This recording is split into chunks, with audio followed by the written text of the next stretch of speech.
They've been gods, omens, companions, and chaos gremlins, and somehow still our favorite familiar.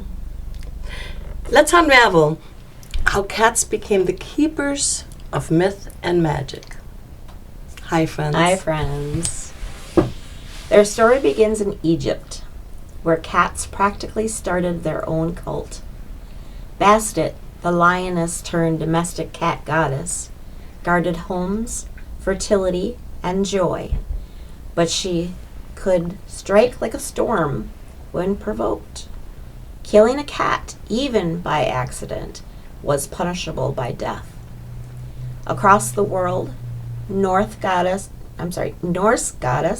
Freyja rode a chariot pulled by two giant cats. Farmers left bowls of milk for their cats, hoping for good harvests.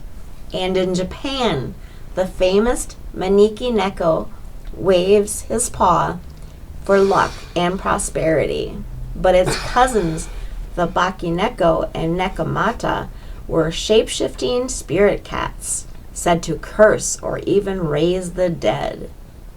By the 13th century, the church had turned cats, especially black ones, into scapegoats. They were accused of being witches' familiars, demons in disguise, or witches themselves transformed. A familiar was believed to be a witch's helper, feeding from her blood, assisting in spells, and whispering secrets. Cats fit the part too well. They're silent, watchful, and unbothered. When hysteria grew, cats were killed during the witch hunts, a tragedy that ironically worsened the plague by letting cats thrive. And now the magic returns. In modern witchcraft, cats have reclaimed their power. Black cats guard the veil between worlds and are the symbols of mystery, intuition, and lunar energy. White cats embody purity and psychic clarity, while orange or calico cats carry creative and fiery energy.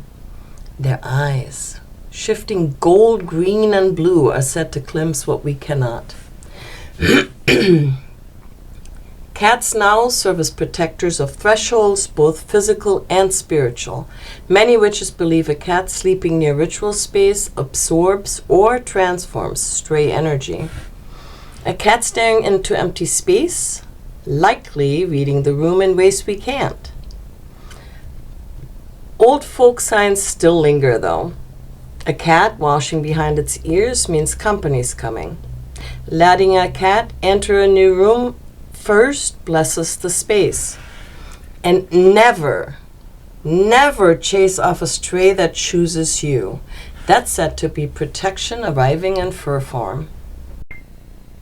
On a darker note, when I lived in Utah, I encountered unsettling local reports around Halloween involving the discovery of cruelly harmed animals. It was immediately blamed on satanic cults, but most reports turn out to be cruelty, not ritual. Copycats chasing shock value, not dark magic. There's no evidence of organized devil-worshipping groups sacrificing animals in the U.S., despite what the satanic panic of the 80s and 90s claimed. Utah felt that fear strongly, a conservative culture where anything occult from black clothes to D&D could be labeled evil. Whatever the motive, those animals were victims of human cruelty, not witchcraft. Real pagan and witchcraft traditions reject harm. Cats are sacred protectors, not props for fear. Now to our own familiars. We'll start with Moonchild. So, I have two cats. Their names are Romeo and Jasper. Both are tabbies. Tabbies have a quieter kind of magic. They're grounded, home-based, and steady. They don't chase drama. They keep the hearth warm. The M on their forehead carries legends of blessing.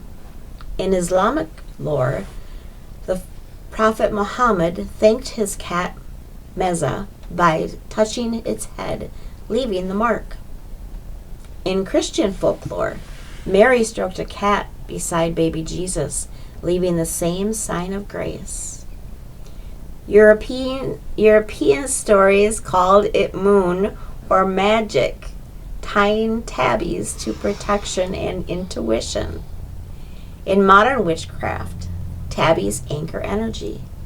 They're the familiars of kitchen witches, guardians of prosperity, and symbols of everyday sacredness. Their stripes echo the currents of grounded energy. Now, we'll learn about Sylph's familiars. My two are a dilute tortie named Bubbles and a black cat named Ozzy. Bubbles, my blue-gray tortie, carries that same tortie spark but softer. More water and air than fire, more reflection than reaction. Her colors speak to lunar intuition and emotional balance.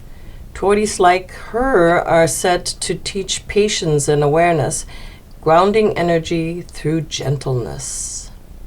Ozzy, my black cat, carries a timeless witch's companion energy, like the shadow turned sacred. Black absorbs and neutralizes energy, guarding sacred spaces and soaking up what doesn't belong. Across cultures, black cats move between fear and fortune, bad luck in old Europe, but good luck in Japan and Scotland. Today they stand for freedom, transformation, and mystery, unafraid of the dark. When a black cat stares into nothing, some say it's watching energy move, seeing the unseen. So whether your cat is a chaos gremlin, a quiet guardian, or a full-on moonite familiar, they all sit somewhere between worlds, whiskers deep in myth and magic. Let us know in the comments what kind of cat you share your space with, and maybe drop a photo if they'll let you. Until next time, keep your candles burning and your cats spoiled. And of course, sparkle responsibly. Bye, friends. Bye.